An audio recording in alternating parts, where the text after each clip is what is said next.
Praise the Lord, everybody. Today, as I share with you this brief biblical reflection, I feel very privileged, but saddened at the same time. The numbers of COVID-19 are daunting because they continue to rise. Credible sources report that we are nearing the 5 million mark of people testing positive in this country. Others believe that this coronavirus will continue to spread for the next 2 years. There seems to be no relief in sight. In the last few weeks, we have been profoundly affected by the devastating news that some of our friends and families are suffering the passing away of a family member because of this virus. When the resources are depleted, when moms and dads fall victims to this virus, the children are left reeling and doubting the reality of God. Our faith is being tested like never before. Yet it is only through faith that we can overcome this very difficult time. Hebrews 11:1 reads, "Now faith is the substance of things hoped for, the evidence of things not seen." Notice the expression, substance of things hoped for. This very verse in the Darby Bible reads, "Now faith is a substantiating of things hoped for, the conviction of things not seen." A substance is an object, something before us. But substantiating is the empowerment that makes that substance to be perceived as real. Faith is a substance, but the evidence, the conviction, is a substantiating of things not seen. For example, through the faculty of eyesight, we have the power to substantiate the color red so that it is perceived as red in us. But if we are blind, nothing can substantiate red to us. The thing is, whether we perceive it or not, red is real. But if we're blind, it is not real to us. For the believer, faith is that spiritual empowerment that can substantiate eternal things. It has a power to make God's promises real to each of us.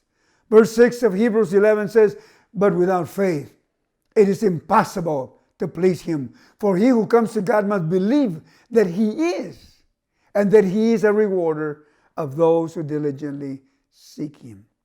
Taking a page out of the life of Christ, we read in Mark chapter 4, beginning with verse 35, "On the same day, when evening had come, He said to them, 'Let us cross over to the other side.'" Verse 36, "Now when they had left the multitude, they took Him along in the boat as He was. And other little boats were also with Him." Verse 37, "And a great windstorm arose, and the waves beat into the boat so that it was already filling." Verse 38, "He was in the stern, asleep on a pillow, and they awoke Him and said to Him, 'Teacher, do you not care that we are perishing?'" Throughout that very same day, Jesus had been teaching from a boat to the crowd gathered on the shore. When evening had come, He orders them to cross over to the other side, the eastern, the unfriendly side. As they were crossing, a great windstorm arose. The men that asked the question, "Do you not care that we are perishing?" were professional fishermen who had spent the bulk of their lives on the Sea of Galilee, which is about 690 feet below sea level.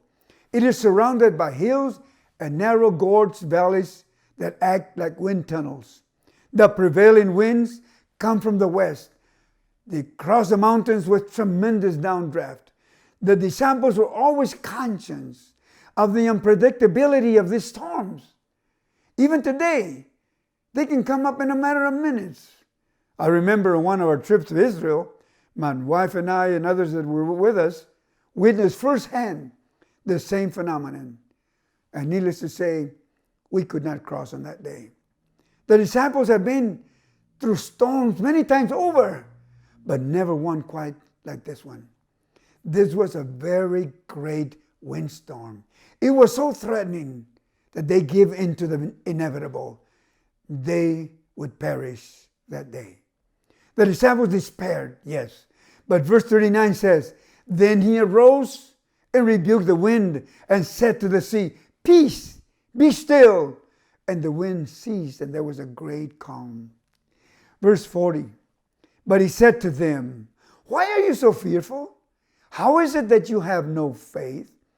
From that open field classroom, the disciples heard many parables and life-changing sermons by the greatest teacher in the world. But his teachings did not help them as they faced the storm, because they needed to believe what Jesus had taught during the day. Instead, fear gripped their hearts when they saw the fury of the raging storm. But having witnessed the power of Jesus in full display, their fears were allayed and transformed into holy fear of God. Verse 41 reads, And they feared exceedingly and said to one another, Who can this be, that even the wind and the sea obey him? This exceeding fear was one of reverence and recognition, because he put to rest that which threatened their lives. Now, with this backdrop, I want to share two issues of faith with you. First, the issue of the storm. Jesus first rebukes the storm. Peace, be still, he says, and the wind ceased, and there was a great calm. The language in the Greek is quite deliberate. It's the same as when he faced the demons in the Gadarene the following day. This was more than a weather issue. There was a spiritual battle at play here. Jesus knew that the lake was the domain of demonic activity, and that's why Jesus allowed these demons to enter the pigs that ran violently into the sea and drowned. Fear of the storm caused the disciples to surrender to worry, anxiety, and despair for their lives. But all this changed the moment Jesus commanded the raging storm to cease and become a peaceful calm. Clearly their fears were warranted by the raging storm. Of course, they were about to perish. The question, who can this be, that even the wind and the sea obey him, revealed they were still grappling with his identity. When Jesus orders them to cross over to the other side, he didn't say, well, let's sail close to the shoreline just to be safe. No, he wanted them to go right smack to the middle of the eye so that they could learn to trust his word. He was able to calm that great storm. Therefore, he was able to have and had the power to get them over onto the other side. Second, the issue of the disciples. Jesus rebukes the storm, but he did not rebuke the disciples. Instead, he poses two questions before them. The English Standard Version says, Why are you so afraid? Have you still no faith? In other words, after having seen a full display of my power, how is it that you still have no faith? Every single day, we depend on something or someone to survive, especially during these very difficult times. Biblical, spiritual faith only works when we depend on God completely.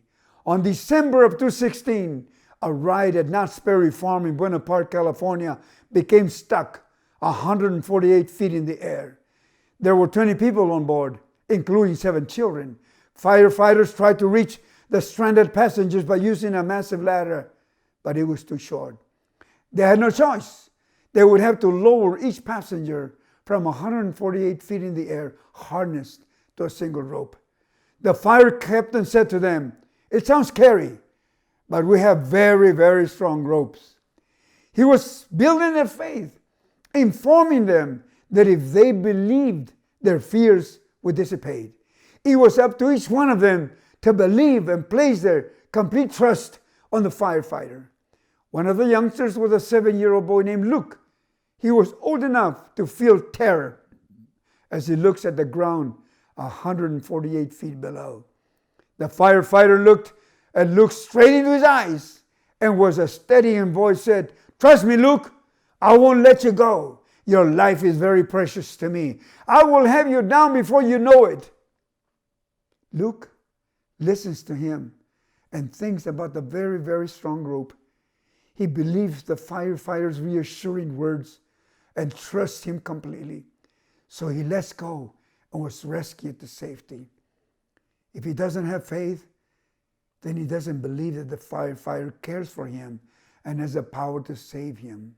With all their past history, with all their acquired experience, the disciples did not have the answer to deal with the storm of this caliber.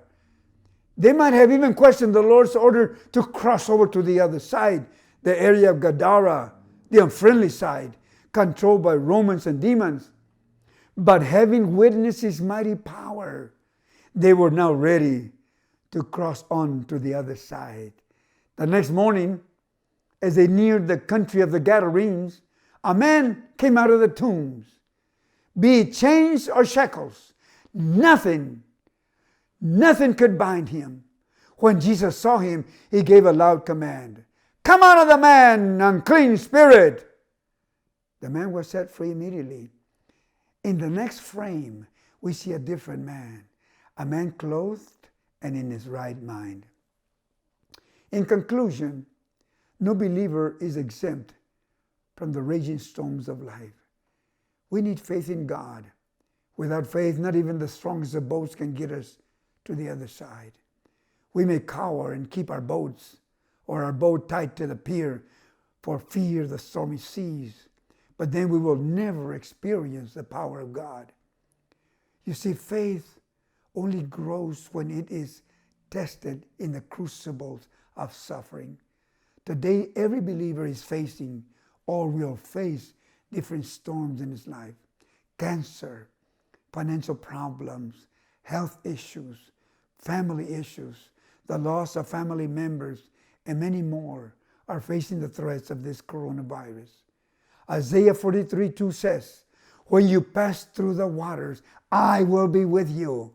And through the rivers, they shall not overflow you. When you walk through the fire, you shall not be burned, nor shall the flames scorch you. Notice, it says when, not if. No believer is exempt from the afflictions of life. We will pass through the waters. We will go through the rivers. We will walk through the fire, but we will come out unscathed because he promises, I will be with you. You see, as long as Jesus is in our boat, we will not sink.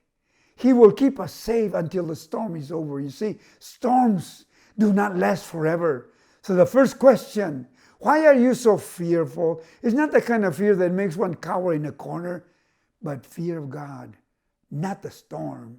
That day the disciples saw the greatness and goodness of God. The second question, how is it that you have no faith, is equally important. The more we place our faith in God, the more we substantiate this and any ominous storm into the sun shining through the dark and stormy clouds, and the more we will make victory over this pandemic real to us. Brothers and sisters, thank you so very much for your undivided attention. God bless you, and God bless His church.